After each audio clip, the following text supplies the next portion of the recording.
بسم الله الرحمن الرحيم.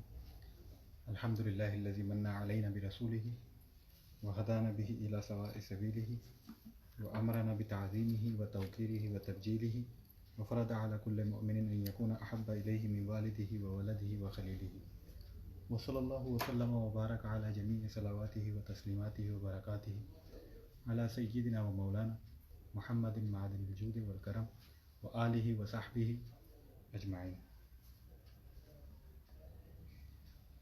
آخری نشست میں ہم نے گفتگو کی تھی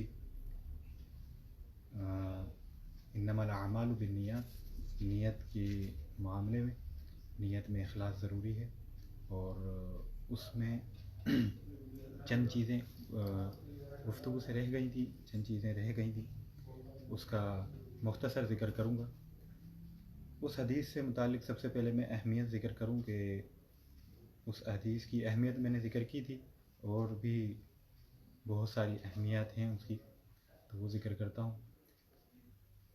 امام ابو داؤد رحمہ اللہ تعالی صاحب سنن فرماتے ہیں کہ میں نے 4000 احادیث کا مطالعہ کیا، اور میرے مطالعے میں 5000 سے زیادہ احادیث ہیں. 4000 احادیث میں سے جن 4 احادیث کو میں نے منبع اور مدار قرار دیا، ان میں سے ایک حدیث یہ ہے. یعنی 4000 احادیث کا منبع و مدار 4 حدیثوں پر ہے، اور ان 4 حدیثوں میں سے ایک انما الاعمال بالنیات ہے. اور نیت میں اخلاص ضروری ہے، اور اخلاص کے بغیر نیت بے فائدہ ہے، اور نیت کے بغیر عمل بے فائدہ ہے. تو آج ہم گفتگو کرتے ہیں دوسری حدیث سے متعلق. دوسری حدیث ہے اسلام، احسان، ایمان کی معلومات سے متعلق. تو دوسری حدیث بھی جناب عمر بن خطاب رضی اللہ عنہ سے مروی ہے. آپ فرماتے ہیں کہ بینما نحن عند رسول اللہ صلی اللہ علیہ وسلم ذات یوم اذ طلع علینا رجل شدید بیاض الثیاب شدید سواد الشعر لا یری علیہ اثر السفر ولا يعرفه منا احد حتى جلس الى النبي صلی اللہ علیہ وسلم فاسند ركبتيه الى ركبتيه ووضع كفيه على فخذيه وقال يا محمد صلی اللہ علیہ وسلم اخبرني عن الاسلام. فقال رسول اللہ صلی اللہ علیہ وسلم الاسلام ان تشهد ان لا الہ الا اللہ وان محمد رسول اللہ وتقیم الصلاۃ وتؤتی الزکاۃ وتصوم رمضان وتحج البیت ان استطعت الیہ سبیلا. قال صدقت. فعجبنا له يسأله ويصدقه. قال فأخبرني عن الإيمان. قال أن تؤمن بالله وملائكته وكتبه ورسله واليوم الآخر وتؤمن بالقدر خيره وشره. قال صدقت. قال أخبرني عن الإحسان. قال أن تعبد الله كأنك تراه فإن لم تكن تراه فإنه يراك. قال أخبرني عن الساعة. قال ما المسؤول عنها بعالم من السائل. قال فأخبرني عن أمارتها. قال أن تلد الأمة ربتها وأن ترى الحفاة العراة العالة رعاء الشاء يتطاولون في البنيان. ثم انطلق فلبثت مليا. قال لي يا عمر أتدري من السائل؟ قلت الله ورسوله أعلم. قال فإنه جبريل أتاكم يعلمكم دينكم. رواہ مسلم. یہ حدیث جناب عمر بن خطاب رضی اللہ عنہ سے مروی ہے، اور اس حدیث کا سب سے پہلے ترجمہ کر لیتے ہیں، پھر اس کی اہمیت واضح کرتا چلوں. جناب عمر بن خطاب رضی اللہ عنہ سے مروی ہے. آپ فرماتے ہیں کہ ایک روز ہم نبی علیہ الصلوۃ والسلام کی بارگاہ میں بیٹھے ہوئے تھے، تو اچانک ایک شخص آیا، سخت سفید کپڑوں میں، کالے سیاہ بال، اس پر سفر کے آثار بھی ظاہر نہیں تھے، اور ہم میں سے کوئی اسے جانتا بھی نہیں تھا. یہاں تک کہ وہ آیا اور نبی علیہ الصلوۃ والسلام کے بالکل آگے بیٹھ گیا. اپنے گھٹنوں کو نبی علیہ الصلوۃ والسلام کے مبارک گھٹنوں سے مس کیے، یعنی بالکل آپ علیہ الصلوۃ والسلام سے جڑ کر بیٹھ گیا، اپنے دونوں ہاتھوں کو اپنی رانوں پہ رکھ دیا اور کہنے لگا اے محمد علیہ الصلوۃ والسلام مجھے اسلام کے بارے میں بتائیے۔ نبی علیہ الصلوۃ والسلام نے فرمایا اسلام یہ ہے کہ تو گواہی دے اللہ نہیں ہے کوئی معبود مگر اللہ، یعنی اللہ کے سوا کوئی معبود نہیں، اور محمد صلی اللہ علیہ وسلم اللہ کے رسول ہیں، نماز قائم کر، زکوٰۃ ادا کر، روزے رکھ، رمضان کے روزے رکھ، بیت اللہ شریف کا حج کر اگر تو اس کی استطاعت رکھتا ہے۔ اور کہنے لگا آپ نے سچ فرمایا، ٹھیک فرمایا۔ سیدنا عمر بن خطاب کہتے ہیں کہ مجھے حیرت ہوئی، ہم لوگوں کو حیرت ہوئی کہ بندہ سوال بھی کر رہا ہے اور تصدیق بھی کر رہا ہے۔ پھر کہنے لگا کہ یا رسول اللہ ہمیں جو ہے مجھے ایمان کے بارے میں بتائیے۔ نبی علیہ الصلوۃ والسلام نے فرمایا ایمان یہ کہ اللہ رب العالمین پہ ایمان لا، اور اس کے فرشتوں پر ایمان لا، اس کی کتابوں پر ایمان لا، اس کے رسولوں پر ایمان لا، اور قیامت کے دن پر ایمان لا، اور تقدیر پر ایمان لا، اچھی ہو یا بری ہو۔ کہنے لگا آپ نے بالکل ٹھیک فرمایا۔ پھر کہنے لگا کہ مجھے احسان کے بارے میں بتائیے۔ نبی علیہ الصلوۃ والسلام نے فرمایا احسان یہ ہے کہ تو اللہ رب العالمین کی عبادت کر گویا کہ تو اسے دیکھ رہا ہے، اگر تو اسے نہیں دیکھ رہا وہ تو تجھے دیکھ ہی رہا ہے۔ پھر کہنے لگا کہ مجھے قیامت کے دن کے بارے میں بتائیے، قیامت کے بارے میں بتائیے۔ نبی علیہ الصلوۃ والسلام نے فرمایا کہ جو سائل ہے وہ مسئول اس سے زیادہ نہیں جانتا۔ پھر کہنے لگا اچھا مجھے اس کی نشانیوں کے بارے میں بتائیے۔ نبی علیہ الصلوۃ والسلام نے فرمایا کہ قیامت کی نشانیوں میں سے ایک یہ ہے کہ عورت اپنے مالک کو جنے گی، ننگے پاؤں ننگے بدن والے بکریوں کو چرانے والے محلوں پر فخر کرا کریں گے۔ پھر وہ شخص اٹھ کے چلا گیا۔ سیدنا عمر بن خطاب فرماتے ہیں کہ میں کچھ دیر بیٹھا رہا، پھر نبی علیہ الصلوۃ والسلام نے مجھ سے فرمایا کہ اے عمر جانتے ہو یہ شخص کون تھا؟ تو میں نے عرض کی یا رسول اللہ اللہ اور اس کا رسول بہتر جانتا ہے۔ تو آپ علیہ الصلوۃ والسلام نے فرمایا کہ وہ جبریل تھے، تمہیں تمہارا دین سکھانے کے لیے آئے تھے۔ یہ وہ حدیث ہے جسے علماء نے لکھا کہ جس طرح فاتحۃ الکتاب ہے، یعنی الحمد شریف ہے، قرآن پاک کی ابتدا میں ہے الحمد شریف ہے، تو علماء نے لکھا کہ پورے قرآن میں جو معلومات جو راز ہیں وہ ایک الحمد شریف میں پوشیدہ ہیں، تو اسے ام الکتاب کہا جاتا ہے۔ اسی طریقے سے یہ حدیث جو پوری سنہ پوری احادیث نبویہ اور اسلام کے اندر جو راز پوشیدہ ہیں، جو معاملات پوشیدہ ہیں، اور اسلام سے متعلق جو احکامات ہیں، ایمان سے متعلق جو احکامات ہیں، عبادت سے متعلق جو احکامات ہیں، وہ اس ایک حدیث میں پوشیدہ ہے۔ اسے ام السنہ کا درجہ دیا گیا ہے۔ اس حدیث کے اور بھی بے شمار فضائل ہیں، اور اسے حدیث جبریل بھی کہا جاتا ہے اور وغیرہ۔ تو سب سے پہلے ذکر کروں کہ اس حدیث سے سب سے پہلے جو مستفاد ہوتی ہے کلام وہ یہ ہوتی ہے کہ سیدنا جبریل علیہ السلام بندے کے روپ میں آ رہے ہیں، انسان کے روپ میں آ رہے ہیں، اور نبی علیہ الصلوۃ والسلام کی بارگاہ میں بیٹھ کر آپ سے اسلام اور ایمان اور احسان قیامت کے بارے میں سوال کر رہے ہیں۔ تو آپ نے جو حلیہ اختیار کیا مجلس نبی میں اور علمی مجلس میں آنے کے لیے، وہ اس پہ غور کیا جائے۔ آپ نے اپنا پاک صاف حلیہ اختیار کیا، سفید بالکل چمکدار کپڑے اور بالکل کالے سیاہ بال، اور یعنی جس سے اندازہ ہوتا ہے کہ بالکل صاف ستھرا ہو کر آپ جو ہے وہ سید عالم صلی اللہ علیہ وسلم کی بارگاہ میں تشریف لائے۔ تو اس سے ہمیں یہ معلوم ہوتا ہے کہ جب ہم کسی علمی مجلس میں جائیں، مسجد میں جائیں، اللہ رب العالمین کا جس جگہ پہ ذکر ہو رہا ہو، محافل میں جائیں، تو پاک صاف ہو کر اور اپنے آپ کو سنوار کر خوشبو لگا کر پھر جو ہے وہ اللہ والوں کی مجلس میں جانا چاہیے، علمی مجلسوں میں جانا چاہیے۔ پھر ملائکہ کا انسانی صورت میں آنا یہ کئی ایک بار ہوا. آپ علیہ الصلاۃ والسلام کی بارگاہ میں سیدنا جبرائیل کئی ایک بار تشریف لائے. جناب دیہہ کلبی کی صورت میں بھی تشریف لائے. کئی ایک مرتبہ سیدنا جبرائیل آئے, اور یہ حدیث ایک مرتبہ کی ہے, اس سے ایک سے زائد مرتبہ سیدنا جبرائیل آئے اور آپ نے اس قسم کے سوالات کیے جنہیں حدیث جبرائیل کے نام سے بھی نام بھی دیا جاتا ہے. تو سیدنا عمر بن خطاب رضی اللہ عنہ فرماتے ہیں کہ ہم میں سے کوئی اسے جانتا ہی نہیں تھا, یعنی وہ ایک دم آیا. جب دور سے کوئی شخص آتا ہے تو گھوڑے پہ سوار ہوتا ہے, اونٹ پر سوار ہوتا ہے, اور اس پر آثار سفر ظاہر ہوتے ہیں.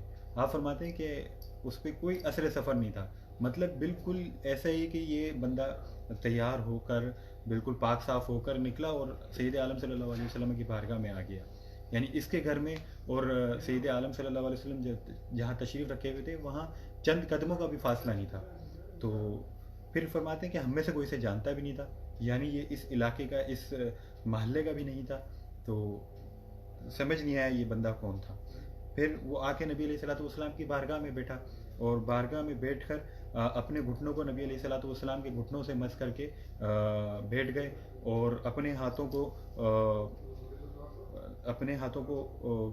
اپنے رانوں پہ رکھ دیا.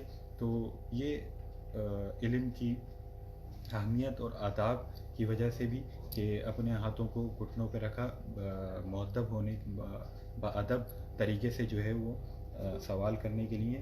اور پھر فرمانے لگے, سیدنا جبریل عرض کرنے لگے, مجھے اسلام کے بارے میں بتائیے. نبی علیہ الصلوۃ والسلام نے فرمایا, اسلام یہ ہے کہ اللہ یہ گواہی دو کہ اللہ کے علاوہ کوئی معبود نہیں, اور محمد صلی اللہ علیہ وسلم اللہ کے رسول ہیں. تو اتنے کلمات سے, اس قدر گواہی سے انسان اسلام میں داخل ہو جاتا ہے.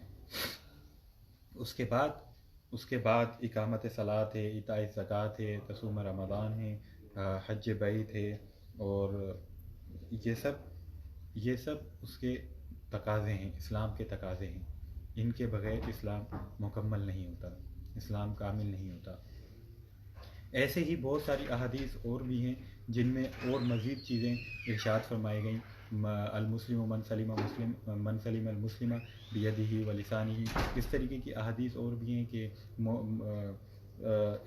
مسلمان وہی ہے, مومن وہی ہے جو اپنے لیے پسند کرے, وہی اپنے بھائی کے لیے پسند کرے, وغیرہ وغیرہ. اس قسم کی احادیث اور بھی ہیں جس میں تقاضۂ اسلام مزید ذکر کیے گئے ہیں. یہاں آپ علیہ الصلوۃ والسلام نے اس قدر تقاضے ذکر فرمائے. تو اس قدر تقاضوں سے مسند احمد بن حنبل میں حدیث ہے کہ آپ علیہ الصلوۃ والسلام سے عرض کیے گئے, اگر میں اتنا کر لوں تو کیا میں مسلمان ہوں؟ آپ نے فرمایا ہاں تم مسلمان ہو. اسی طریقے سے پھر فرمایا ایمان کے بارے میں عرض کی, ایمان کے بارے میں مجھے بتائیے. تو آپ علیہ الصلوۃ والسلام نے فرمایا ان تؤمن باللہ و ملائکتہ و کتبہ و رسولہ والیوم الآخر و تؤمن بالقدر خیرہ و شرہ. ایمان سے متعلق پوچھا گیا تو ایمان اور اسلام یہ ہم معنی بھی ہیں اور بعض اوقات الگ الگ استعمال بھی ہوتے ہیں. اسلام کے بارے میں جب آپ علیہ الصلوۃ والسلام سے پوچھا گیا تو آپ نے ظاہری جو چیزیں ہیں ان کا ذکر کیا, ظاہری چیزوں کا, جیسے گواہی دینا. گواہی زبان سے دی جاتی ہے, یہ ظاہری امر ہے. اور نماز قائم کرنا, زکوٰۃ دینا, روزہ رکھنا, حج کرنا, یہ سب ظاہری اعمال ہیں.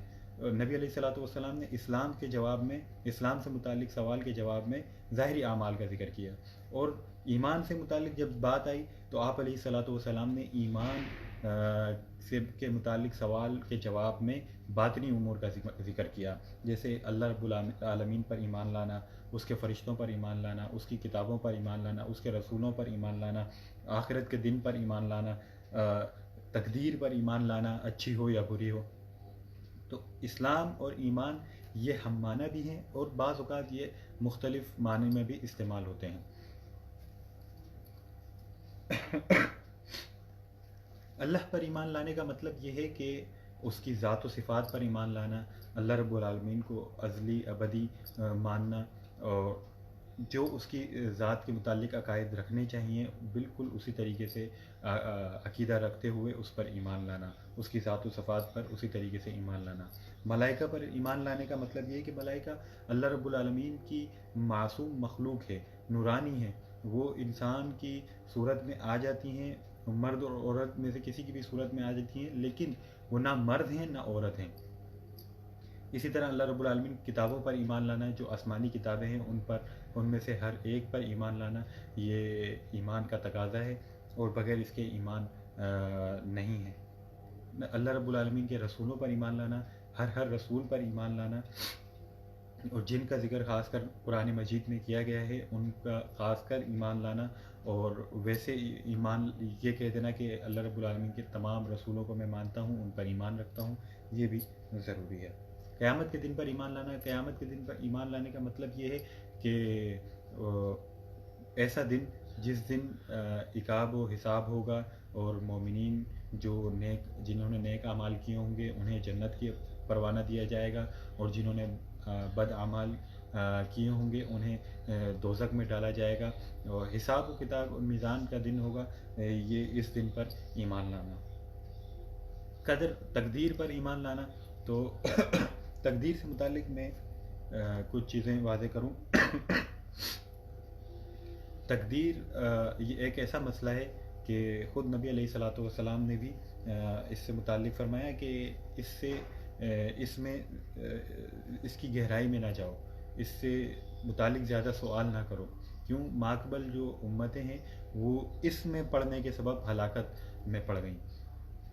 تو چونکہ یہ فتنہ بہت زیادہ ہے اور بہت تیزی سے پروان چڑھتا ہے، تو اور عقل سے زیادہ اس میں کام لیا جاتا ہے، جیسا کہ سیدنا عبداللہ ابن عمر رضی اللہ عنہ سے سوال کیا گیا تو تقدیر سے متعلق، اور جو سوال کر رہا تھا ان کے ذہن میں یہی تھا تقدیر سے متعلق کہ جو بد عقیدے ہیں انہی کے عقائد سے متعلق سوال تھا، تو آپ نے جواب میں یہ پوری حدیث سنائی، جواب میں آپ نے پوری حدیث ذکر کی اور فرمایا کہ میں تقدیر پر اسی قدر ایمان رکھتا ہوں جیسا کہ نبی علیہ الصلوۃ والسلام نے فرمایا، اور جو اس سے پھرا ہوا ہے وہ میں ذکر کرتا ہوں کہ کیا ہے پھرنا، تو میں اس سے بری ہوں، اللہ اور اس کا رسول اس سے بری ہے، اور ہم اس سے بری ہیں، وہ اب جو چاہے کرے، وہ اس کا تعلق مسلمانوں سے نہیں، وہ مسلمان نہیں ہو سکتا۔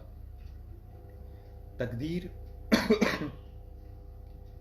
پر ایمان لانا اس طریقے سے کہ اللہ رب العالمین کے علم میں ہے، علم میں تھا، علم میں ہے، جو بندے نے کرنا ہے، جو بندے نے کیا، جو بندہ کرے گا، وہ سب اللہ رب العالمین کے علم میں پہلے سے موجود ہے۔ اب کیا بندہ پابند ہو جاتا ہے اس کا، یعنی اللہ رب العالمین نے اپنے علم کے مطابق لکھ دیا ہے کہ یہ بندہ فلاں کام کرے گا، فلاں بندہ فلاں وقت پہ فلاں کام کرے گا، اور اس کی اجل یوں ہوگی، اس کی اجل مقرر یہ ہے کہ اس وقت پہ یہ مرے گا، اس دن مرے گا، فلاں فلاں۔ تو تقدیر کے ہاتھوں کے اب بندہ مجبور ہو جاتا ہے، تو ایسا نہیں ہے، بلکہ اس کی حقیقت یہ ہے کہ انسان نے جو کام کرنا تھا اللہ رب العالمین اپنے علم کے مطابق اسے جانتا تھا، تو وہ اس نے لکھ دیا۔ تو اللہ رب العالمین نے جو لکھا، انسان اس کے کرنے کا پابند نہیں، بلکہ انسان جو کرنا تھا اللہ رب العالمین نے وہ لکھا۔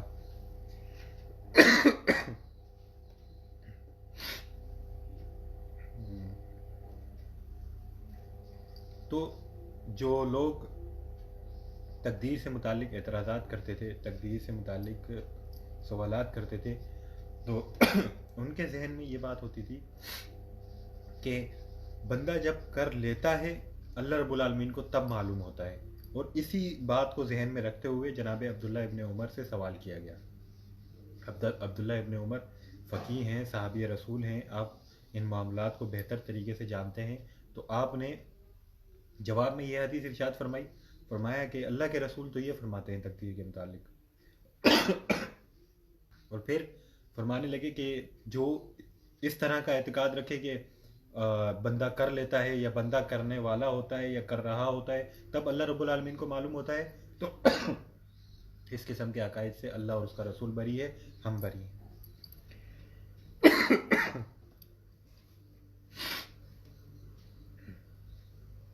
پھر یہ تھا تقدیر سے متعلق. تو تقدیر سے متعلق جو اعتقاد ہے وہ اچھی ہے یا بری ہے، ہمارا ایمان لانا اس پر ضروری ہے، اور اس کے بغیر ایمان نہیں ہے. بغیر تقدیر پر ایمان لائے ایمان نہیں ہے. جناب جبرائیل علیہ السلام جواب میں فرماتے ہیں آپ نے درست فرمایا. پھر اللہ رب العالمین سے کی عبادت سے متعلق کیا. جناب جبرائیل علیہ الصلاۃ والسلام نبی علیہ الصلاۃ والسلام سے پوچھ رہے ہیں کہ عرض کر رہے ہیں یا رسول اللہ احسان کے بارے میں بتائیے. تو جناب جبرائیل علیہ السلام جناب سید عالم صلی اللہ علیہ وسلم جواب میں ارشاد فرما رہے ہیں کہ انت عبد اللہ کا انک تراہ. تو یہاں جو احسان ہے اس سے مراد اخلاص ہے. اخلاص سے متعلق جناب جبرائیل علیہ السلام نے سوال پوچھا. نبی علیہ الصلاۃ والسلام نے جواب دیا کہ تو اللہ رب العالمین کی اس طرح عبادت کر کہ گویا کہ تو اسے دیکھ رہا ہے. تو اللہ رب العالمین کی اس طریقے سے عبادت کرنا کہ تو اسے دیکھ رہا ہے، یہ اسے صوفیہ کی اصطلاح میں استغراق کہتے ہیں. یعنی اس قدر مستغرق ہو جانا کہ گویا یہ گمان کیا جا رہا ہے کہ میں اللہ رب العالمین کو دیکھ رہا ہوں. اس درجے پر اللہ رب العالمین کے نیک صلحاء ہی فائز تھے. سیدنا امام اعظم ابو حنیفہ رحمہ اللہ تعالیٰ کے لیے ایک واقعہ آتا ہے کہ آپ نماز پڑھا رہے تھے مسجد میں، اور آپ اس قدر مستغرق تھے نماز میں، اس قدر فنا تھے کہ اوپر سے چھت سے ایک سانپ گرا. سب نمازی چھوڑ کے بھاگ گئے اور آپ جو ہے کھڑے ہو کر نماز پڑھتے رہے، کیونکہ آپ مستغرق تھے. آپ اس مقام پہ فائز تھے کہ جس کے لیے نبی علیہ الصلاۃ والسلام فرما رہے ہیں کأنک تراہ، گویا کہ تم اسے دیکھ رہے ہو. یہ مقام اللہ کے اولیاء متقین اور صلحاء کے ہی لیے ہیں. پھر اس درجے پہ اگر نہیں پہنچ سکتا عام انسان، اس درجے پہ نہیں پہنچ سکتا عام مومن اور عام مسلمان اس درجے پہ نہیں پہنچ سکتا، تو آپ علیہ الصلاۃ والسلام نے اس سے اگلا درجہ بتایا، اس سے نچلا درجہ بتایا کہ اگر تم ایسا نہیں کر سکتے تو یہ تو گمان میں رکھو نا کہ اللہ تو تمہیں دیکھ ہی رہا ہے، اب عبادت کرو. تو اس میں کیا حکمتیں ہیں؟ اس میں یہ حکمت ہے کہ مثال سے میں واضح کروں کہ جب مالک کسی غلام کے ذمے کوئی کام کرتا ہے تو اب وہ غلام مالک کی غیر موجودگی میں اخلاص سے نہیں کرتا، یا اخلاص سے کرتے بھی ہیں بہت سارے غلام. تو بہت سارے جو غلام ہیں وہ اخلاص سے نہیں کرتے، بالکل اخلاص سے نہیں کرتے مالک کی غیر موجودگی میں. لیکن جب مالک سر پہ کھڑے ہو کے کام کروا رہا ہو تو اب بندے کے اندر جو غلام ہے اس کے اندر اخلاص ہوتا ہے، اس کے اندر ایک خوف ہوتا ہے کہ مالک دیکھ رہا ہے. اب وہ بالکل ٹھیک سے اور اس کے حق ادا کرتے ہوئے کام کرے گا. تو یہ انسان کو بھی یہ سوچنا چاہیے کہ اللہ رب العالمین مجھے دیکھ رہا ہے، میرے ہر صغیرہ ہر کبیرہ فعل کو اللہ رب العالمین دیکھ رہا ہے. اب وہ اس کی عبادت کرے تو اس کے اندر اخلاص ضرور آئے گا.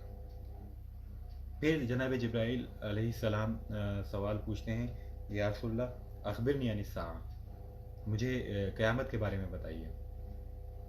تو نبی علیہ الصلاۃ والسلام فرما رہے ہیں مل مسئول عنہا بعالم من السائل، کہ جو مسئول ہے جس سے سوال کیا جا رہا ہے وہ سائل سے زیادہ علم نہیں رکھتا ہے اس معاملے میں. یہاں چند ایک باتیں میں ذکر کروں. قیامت کا علم یہ اللہ رب العالمین کے رازوں میں سے ایک راز ہے جسے ہم عام اصطلاح میں ٹاپ سیکرٹ کہہ سکتے ہیں. تو کیا اس کا علم نبی علیہ الصلوۃ والسلام کو تھا یا نہیں تھا؟ یہ بات ایک طرف. سب سے پہلے یہ بات کریں کہ غیب کا علم اللہ رب العالمین نے نبی علیہ الصلوۃ والسلام کو دیا یا نہیں دیا. تو اس معاملے میں ایک صدی کیا یہ 110 سال پہلے سے اختلاف ہے. اس سے پہلے والے علماء تو متفق ہیں کہ تھا، لیکن بعد والوں نے جو ہے وہ ایک مخصوص قبیلہ اور مخصوص طبقہ اس نے آ کے یہ کہنا شروع کر دیا کہ نہیں تھا نہیں تھا نہیں تھا. اور صرف یہ اس کا مقصد تھا مسلمانوں کے درمیان آپس میں ان کو ایسے معاملات میں منتشر کیا جائے، لڑایا جائے جو پہلے سے متفقن علیہ تھے وہ معاملات، جیسے مختار ہونا ہے، نبی علیہ الصلوۃ والسلام کا علم غیب ہے، اور یہ سارے معاملات، نور بشر، یہ سارے معاملات وہ تھے کہ جس میں امت متفق چلی آ رہی تھی. لیکن ایک چند عرصہ پہلے ایسے قبیلے نے جنم لیا جس نے اس قسم کی پھوٹ ڈالنے کی کوشش کی مسلمانوں میں، اور وہ ابھی بھی اس قسم کے معاملات کرتے ہیں.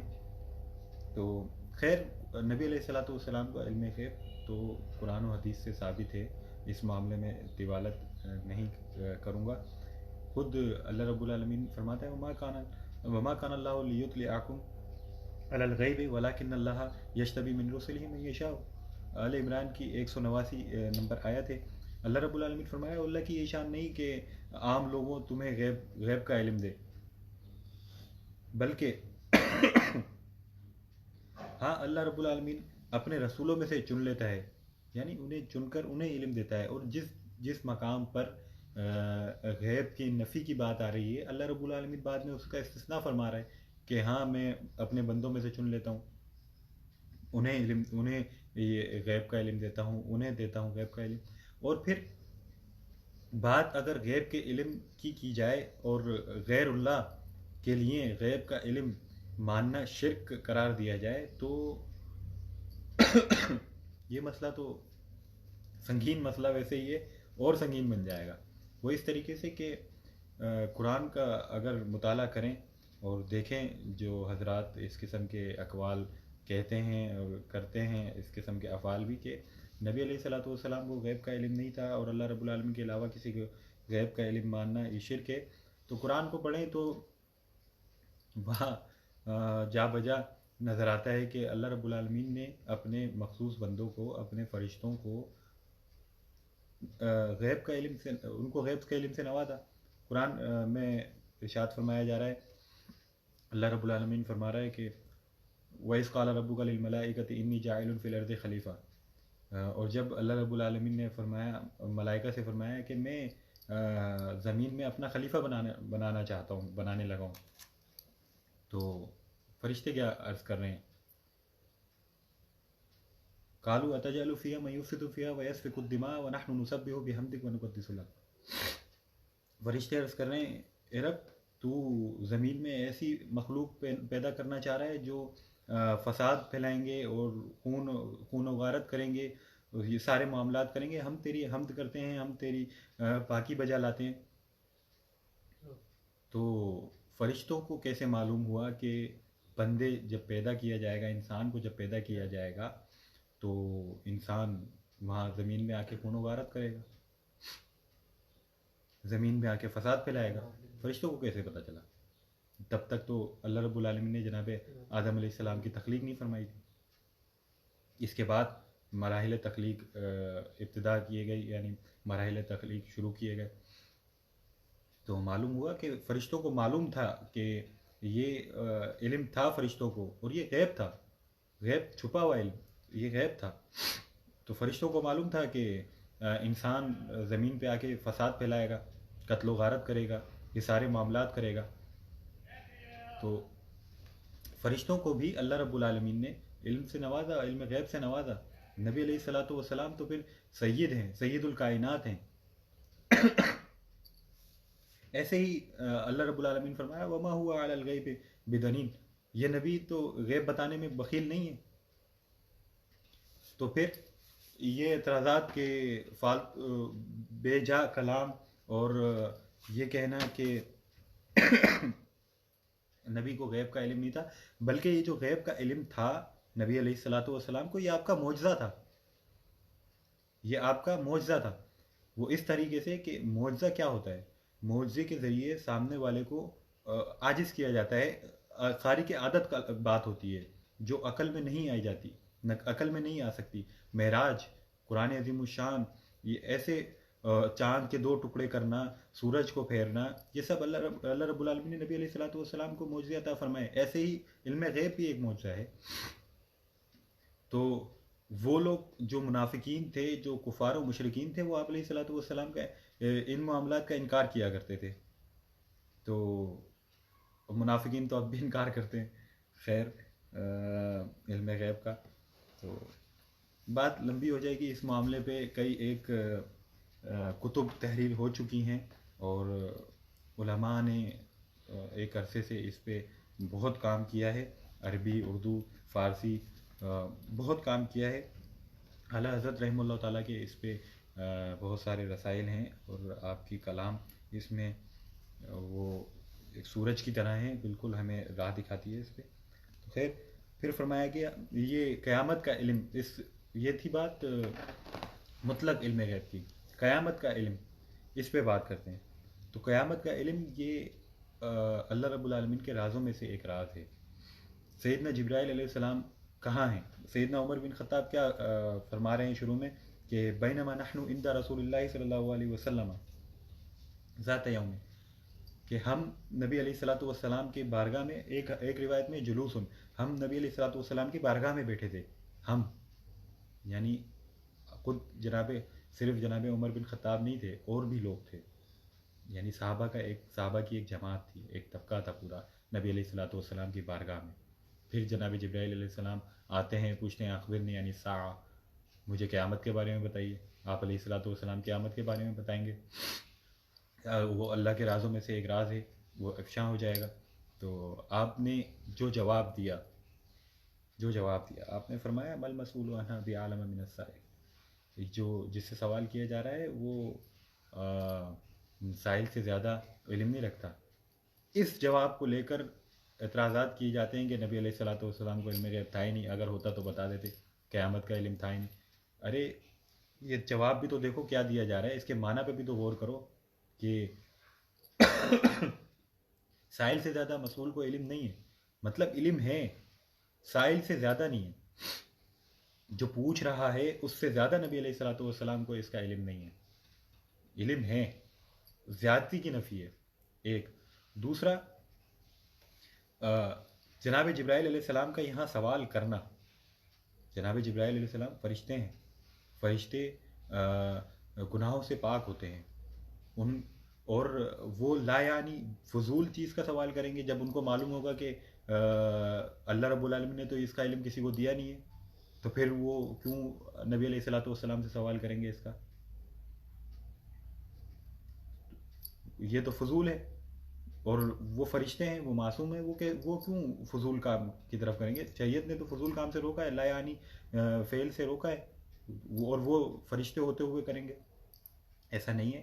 جناب جبرائیل علیہ السلام کو معلوم تھا کہ نبی علیہ الصلوۃ والسلام کو بھی اس کا علم ہے، تبھی آپ نے پوچھا کہ کیا یہ بتائیں گے یا نہیں بتائیں گے لوگوں کے سامنے؟ تو آپ علیہ الصلوۃ والسلام نے جواب دیا کہ سائل سے زیادہ مسئول کو علم نہیں ہے۔ اس سے یہ بات بھی واضح ہوتی ہے کہ جناب جبرائیل علیہ السلام کو بھی تھا علم، آپ کو بھی معلوم تھا، ہاں اتنا ہی معلوم تھا جتنا آپ علیہ الصلوۃ والسلام کو معلوم تھا۔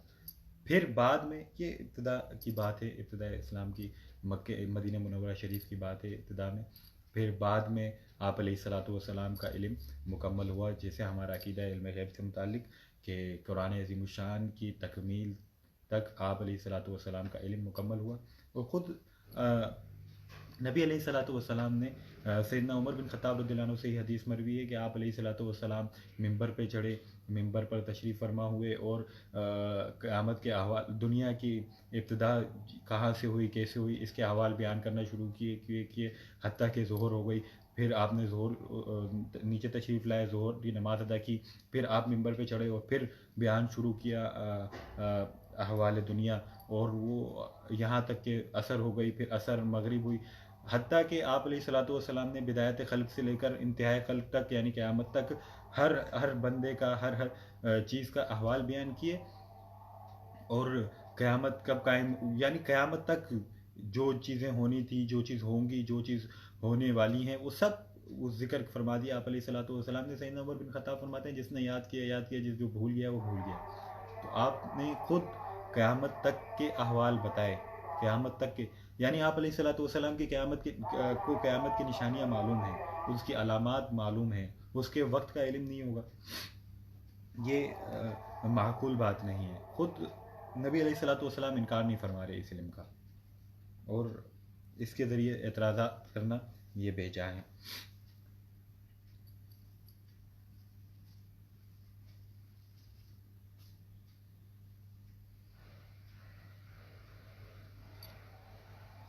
پھر جناب جبرائیل علیہ السلام عرض کرتے ہیں یا رسول اللہ، قیامت کے بارے میں نہیں بتا رہے، یعنی کب قائم ہوگی، تو اس کی نشانیوں کے بارے میں بتا دیں۔ تو آپ علیہ الصلوۃ والسلام فرماتے ہیں ان تلد الامد ربتها، لونڈی یعنی خادمہ وہ اپنے مالک کو جنے گی، اس مالک کو جنے گی۔ اس کا مطلب، اس کی دو تین طریقے سے مطلب بیان کیے جا سکتے ہیں کہ ماں جب اپنی اولاد کو جنے گی تو وہ اولاد اس ماں پر حکومت کرے گی، وہ اس طریقے سے کہ ماں خود ان سے ڈرے گی، ماں باپ ان سے ڈریں گے، اپنی اولاد سے ڈریں گے، ان کی رضا کے خاطر کام کیا کریں گے۔ ہونا یہ چاہیے اولاد ماں باپ کی رضا کے خاطر کام کرے، لیکن قیامت کی نشانیوں میں سے یہ ہے کہ ماں باپ اولاد کی رضا کی خاطر چلیں گے، ان سے ڈریں گے، اولاد ماں باپ پر حکمرانی کرے گی۔ پھر فرمایا کہ جو ننگے پاؤں ہیں، ننگے جسم ہیں اور فقیر ہیں، وہ محلوں میں جو ہے وہ فخر کریں گے۔ اس سے مراد یہ ہے کہ جو بکریوں کے چروائے ہیں وہ سب محلوں میں فخر کریں گے۔ اس سے مراد یہ ہے کہ یہ جو کم ظرف اور جو نچلا طبقہ ہے وہ امیر، صاحب رسوخ، صاحب مسند، حکمران یہ ہو جائیں گے۔ جب یہ ہوں گے تو وہ اس پہ فخر کیا کریں گے۔ تو یہ قیامت کی نشانیوں میں سے ایک نشانی ہے۔ تو میں اور اس سے متعلق عرض کروں، اس سے متعلق نبی علیہ الصلوۃ والسلام کے کئی ایک اور فرمان ہیں۔ آپ نے فرمایا کہ معجم طبرانی میں حدیث ہے، اور کئی ایک علماء نے، امام خطیب بغدادی رحمہ اللہ تعالیٰ نے بھی اسے ذکر کی، امام طبرانی رحمہ اللہ تعالیٰ نے معجم اوسط اور معجم صغیر وغیرہ میں ذکر کی، اور کئی ایک محدثین نے اسے ذکر کی۔ آپ علیہ الصلوۃ والسلام فرماتے ہیں یکون فی آخر الزمان امراء ظلمۃ ووزراء فسقۃ وقضاۃ خوانۃ وفقہاء کذبۃ فمن ادرک منکم ذلک الزمن فلا یکونن لہم جابیا ولا عریفا ولا شرطیا۔ آخری زمان ایسا آئے گا کہ جو حکمران ہوں گے، جو بادشاہ ہوں گے، وہ ظالم ہوں گے، وہ ظالم ہوں گے، وزراء وہ فاسق ہوں گے، فاجر ہوں گے، جو جج ہیں، جو قضات ہیں وہ خائن ہوں گے، اور جو فقہاء ہیں وہ کاذب ہوں گے، جھوٹے ہوں گے۔ تو جو تم میں سے یہ ضمن پائے، جو اس وقت کو پائے، تو خبردار نہ تو تم ان کا خیرات جمع کرنے والا ہونا، یعنی ان کا خازن نہیں ہونا، ان کے لیے پیسے جمع کرنے والا نہیں ہونا، اور نہ ہی ان کی طرفداری، ان کی رکھوالی کرنے والا ہونا، اور نہ ہی ان کے لیے شرطا سپاہی ہونا. یہ آپ علیہ الصلوۃ والسلام نے فرمایا. ایک جگہ فرمایا لیاتین علیکم عمراء یقربون شرار الناس ویؤخرون الصلاۃ عن مواقیتها فمن ادرک منکم فلا یکونن عارفا ولا شرطیا ولا جابیا ولا خازنا. ایک وقت ایسا آئے گا تم پہ کہ جو تمہارے بادشاہ ہوں گے، جو تمہارے حکمران ہوں گے، جو تمہارے بڑے ہوں گے، جنہیں تم حاکم منتخب کرو گے، وہ شریر گنڈے لوگوں کو جو ہے اپنے قریب کریں گے، غنڈہ گردوں کو اپنے قریب کریں گے، نمازوں کو اپنے وقت سے مؤخر کریں گے، نمازوں کے تاخیر اور اس کی وقوف کا سبب بنیں گے، اس کو روکنے کا سبب بنیں گے. تو جو کوئی تم میں سے یہ زمان پائے تو خبردار، نہ تو تم ان کی طرفداری کرنے والا بننا، ان کی دیکھ بھال کرنے والا بننا، نہ ہی تم ان کا سپاہی بننا، اور نہ ہی تم ان کے لیے پیسے جمع کرنے والا، خیرات جمع کرنے والا اور خازن بننا. یہ آپ علیہ الصلوۃ والسلام نے آخری زمانے قیامت کے قریب ہونے کی جو نشانیاں بیان کی حکمرانوں سے متعلق، وہ آپ علیہ الصلوۃ والسلام نے پولیس والوں سے متعلق بھی ذکر کی. اور یہ پولیس والوں کو سوچنا چاہیے، سپاہیوں کو سوچنا چاہیے، اس جو ہمارے نگہبان ہیں، جو ہمارے رکھوالے ہیں، ان کو اس پہ غور و فکر کرنا چاہیے کہ آپ علیہ الصلوۃ والسلام نے ان سے متعلق کیا ارشاد فرمایا. آپ علیہ الصلوۃ والسلام نے فرمایا 2 صنفیں ہیں جو اہل نار ہیں، میں نے ان کو نہیں دیکھا. آپ علیہ الصلوۃ والسلام فرماتے ہیں کہ 2 صنفیں ہیں، 2 قسم کے لوگ ہیں جو دوزخی ہیں، میں ان کو نہیں دیکھ سکا، میں نے ان کو نہیں دیکھا.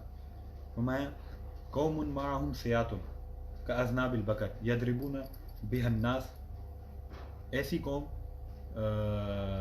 جن کے پاس، ایسی جماعت، ایسی قوم جن کے پاس سوٹیاں ہوں گی، لکڑیاں ہوں گی، عصا ہوں گے گایوں کی دم کی طرح. اس سے کیا کریں گے؟ وہ اس سے وہ لوگوں کو ماریں گے. یہ آپ علیہ الصلوۃ والسلام کا اشارہ پولیس والوں کی طرف ہے. اور آگے صراحت بھی فرمائی، اگلی حدیثوں میں صراحت ہے جو ذکر کرنے لگا ہوں. دوسری صنف جو بیان کی وہ عورتوں سے متعلق ہے کہ وہ کپڑے اس طرح سے پہنے ہوں گی کہ گویا کہ انہوں نے کچھ نہیں پہنا. النساء کاسیات عاریات، یہ آپ علیہ الصلوۃ والسلام نے ذکر فرمائی. آپ علیہ الصلوۃ والسلام نے اسی طرح فرمایا یکون فی آخر زمان شرات یغدون فی غضب اللہ ویرہون فی سخط اللہ فایاک ان تکون منہم. یہ امام ابن حجر اسقلانی رحمہ اللہ تعالیٰ نے اور امام طبرانی رحمہ اللہ تعالیٰ نے ذکر فرمایا کہ آخر زمانے میں سپاہی ایسے ہوں گے، آخری زمانے میں سپاہی ایسے ہوں گے کہ جو صبح کریں گے، جن کی صبحیں اللہ رب العالمین کے غضب سے بھری ہوں گی، اور جن کی شامیں اللہ رب العالمین کی ناراضگیوں سے بھری ہوں گی. فَإِيَّاكَ أَن تَكُونَ مِنْهُمْ، خبردار تم ان میں سے نہ ہونا. آپ علیہ الصلوۃ والسلام نے ایسی فرمایا یوشکو ان طالت بک مدت ان ترى قوما فی ایدیہم مثل اذناب البقر یغدون فی غضب اللہ ویرہون فی سخط اللہ. صحیح مسلم شریف کی حدیث ہے. آپ فرماتے ہیں کہ مجھے شک ہے کہ تم پر ایک طویل مدت گزرے اور تم دیکھو کہ ایسی ایک قوم آئے گی، ایسے لوگ آئیں گے جن کے ہاتھوں میں گایوں کی دم کی طرح ایک کوڑا ہوگا، گایوں کی دم کی طرح کوڑا ہوگا، اور اس سے کیا کریں گے؟ جیسے کہ حدیث میں ذکر ہوا کہ اس سے وہ لوگوں کو ماریں گے. پھر کیا ہوگا؟ وہ ان کی صبحیں اللہ رب العالمین کے غضب سے بھری ہوں گی، اس کے غضب ناک ہوں گی ان کی صبحیں اللہ رب العالمین کے غضب سے، اور ان کی شامیں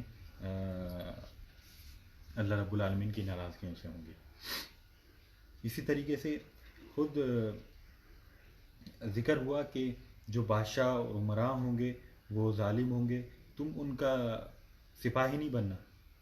نبی علیہ الصلوۃ والسلام فرما رہے ہیں کہ جو ظالم بادشاہ ہیں ان کے سپاہی نہیں بننا، جو ظالم حکمران ہیں ان کے سپاہی نہیں بننا. یہ بالکل آپ علیہ الصلوۃ والسلام نے یہ پولیس والوں کے لیے اور جو ہیں ہمارے ادارے ان کے لیے آپ علیہ الصلوۃ والسلام فرما رہے ہیں کہ ایسا وقت آئے گا کہ جو حکمران ہوں گے وہ غنڈہ گردوں کو اپنے قریب کریں گے اور نمازوں کو اپنے وقت سے مؤخر کریں گے، تم ان کا سپاہی نہیں بننا۔ آپ علیہ الصلوۃ والسلام فرما رہے ہیں یہ قیامت کی نشانیوں میں سے ایک نشانی ہے۔ پھر حدیث کے آخر میں جناب عمر بن خطاب فرماتے ہیں کہ وہ شخص چلا گیا اور میں کچھ دیر بیٹھا رہا، پھر نبی علیہ الصلوۃ والسلام نے فرمایا اے عمر تم جانتے ہو کہ یہ کون ہے؟ تو یہ کون تھے؟ فرمایا کہ نہیں، اللہ اور اس کا رسول بہتر جانتا ہے۔ تو نبی علیہ الصلوۃ والسلام نے فرمایا یہ جناب جبرائیل تھے، یہ تمہیں تمہارا دین سکھانے آئے تھے۔ تو اس سے کئی ایک چیزیں اور مستفید ہوتی ہیں کہ سوال و جواب جو سکھانے کا عمل ہے، سیکھنے سکھانے کا عمل ہے، اس کا بہترین طریقہ سوال و جواب ہے۔ جناب جبرائیل علیہ السلام آ رہے ہیں تو صحابہ کو سوال و جواب، دین سے متعلق سوال و جواب کا طریقہ سکھا رہے ہیں، ان کا دین بھی سکھا رہے ہیں کہ نبی علیہ الصلوۃ والسلام سے سوال کرو تو اس طرح کے کرو۔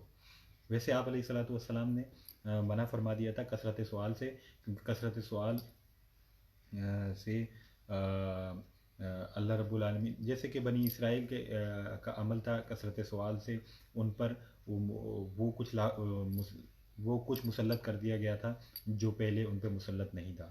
تو نبی علیہ الصلوۃ والسلام نے اسی لیے کثرت سوال سے منع فرما دیا تھا، سوال سے منع نہیں فرمایا تھا۔ تو سوال سے متعلق، اور پھر خود اس پہ یہ بھی اعتراض ہوتا ہے کہ آپ علیہ الصلوۃ جو کرتے ہیں جوہلا، کہ آپ علیہ الصلوۃ والسلام کو ابتدا میں نہیں معلوم تھا کہ یہ بندہ کون ہے اور کیا سوالات کر رہا ہے۔ خود آپ علیہ الصلوۃ والسلام کو ان کے جانے کے بعد پتہ چلا کہ یہ جبرائیل تھے۔ تو ان کے لیے یہ میں عرض کروں کہ اس حدیث کو غور سے پڑھیں کہ جب آپ علیہ الصلوۃ والسلام فرما رہے ہیں مل مسئول عنہا بعالم من السائل، تو یہ کیسے فرما سکتے ہیں آپ علیہ الصلوۃ والسلام جب آپ علیہ الصلوۃ والسلام کو پتہ ہی نہیں ہے کہ یہ بندہ کون تھا، کہ مسئول سائل سے زیادہ نہیں جانتا۔ جب آپ علیہ الصلوۃ والسلام کو پتہ ہی نہیں ہے سائل کون ہے، تو پھر آپ علیہ الصلوۃ والسلام کیسے فرما رہے ہیں؟ آپ علیہ الصلوۃ والسلام کو پتہ تھا کہ یہ شخص کون ہے جو میری مجلس میں آ کے بیٹھا ہے اور مجھ سے اس قسم کے سوالات کر رہا ہے۔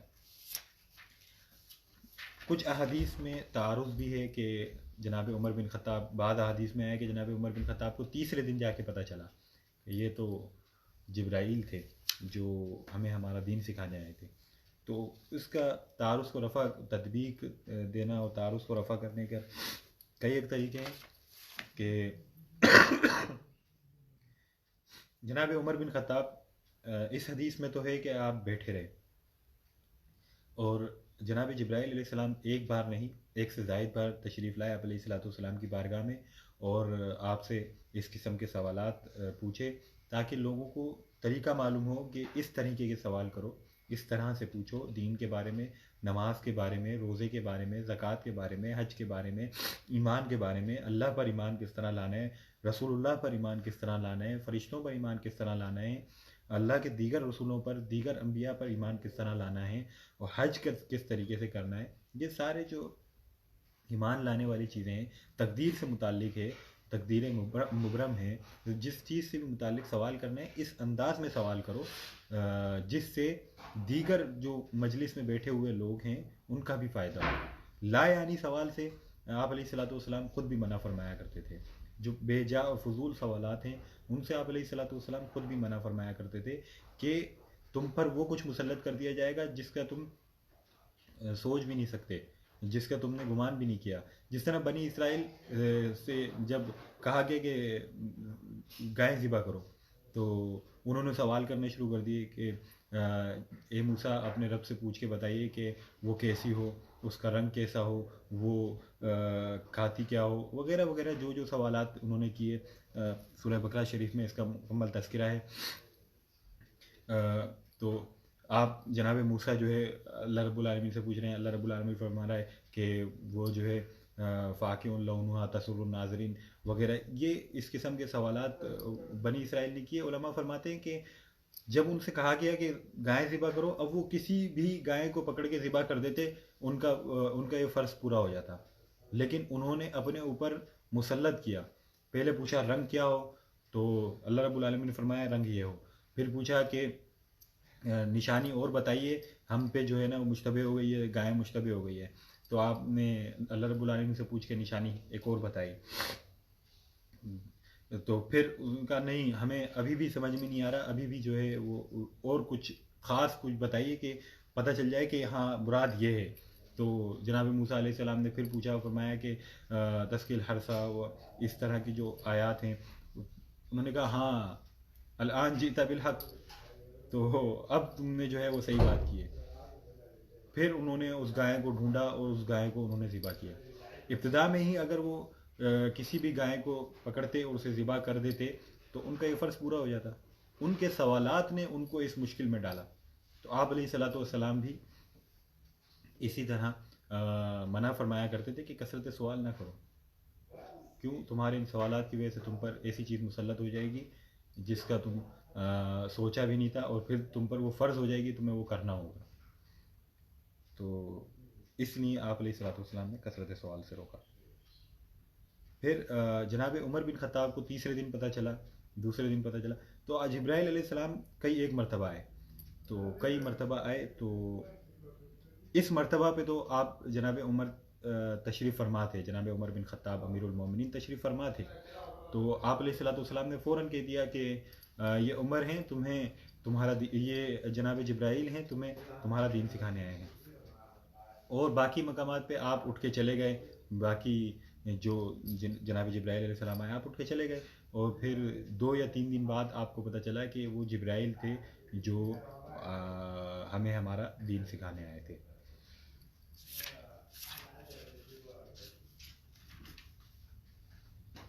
تو آج کی حدیث کا جو ملخص ہے اور جو اس کا خلاصہ ہے وہ یہ ہے کہ اسلام یہ ہے کہ گواہی دو اللہ کے سوا کوئی معبود نہیں، اور نبی علیہ الصلوۃ والسلام اللہ کے رسول ہیں. نماز قائم کرو، زکوٰۃ دو، حج کرو اور روزے رکھو. بعض احادیث میں آیا عمرہ کرو وغیرہ وغیرہ. یہ اسلام ہے، اسلام کے تقاضے یہ ہیں. پھر اس کے بعد ایمان یہ ہے کہ اللہ رب العالمین پر ایمان لانا جیسا حق ہے اس پر ایمان لانے کا، اس کی ذات و صفات پر ایمان لانے کا. اور اللہ کے بعد اس کے ملائکہ پر ایمان لانا جیسا ملائکہ پر ایمان لانے کا حق ہے. جو میں نے جیسا ذکر کیا کہ وہ نوری مخلوق ہیں، وہ مرد و عورت کی شکل اختیار کرتے ہیں لیکن وہ نہ مرد ہیں نہ عورت ہیں.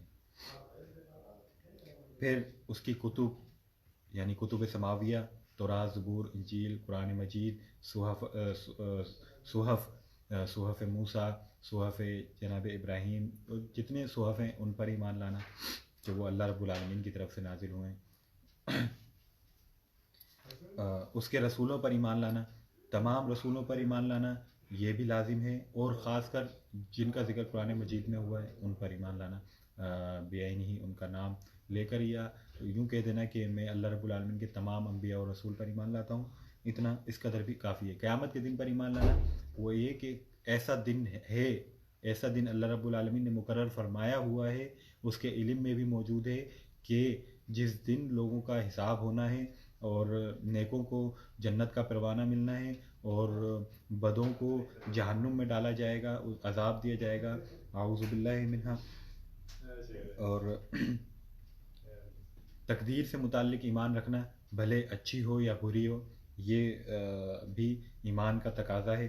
اور احسان یعنی اخلاص، تو احسان کے اور بھی کئی ایک معنی ہیں. یہاں جو مراد ہے، کیونکہ نبی علیہ الصلوۃ والسلام نے جواب میں ان تعبد اللہ کا انک تراہ کہا، تو اس سے مراد اخلاص ہے.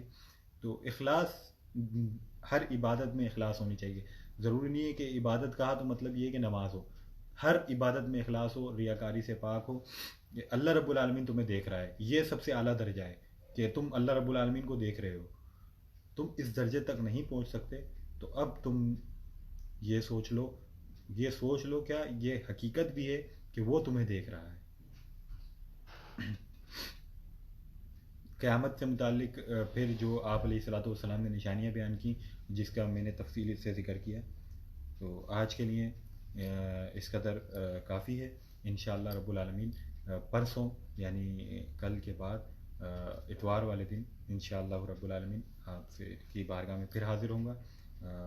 تب تک کے لیے اجازت دیجیے اور دعاؤں میں یاد رکھیے. السلام علیکم ورحمۃ اللہ وبرکاتہ.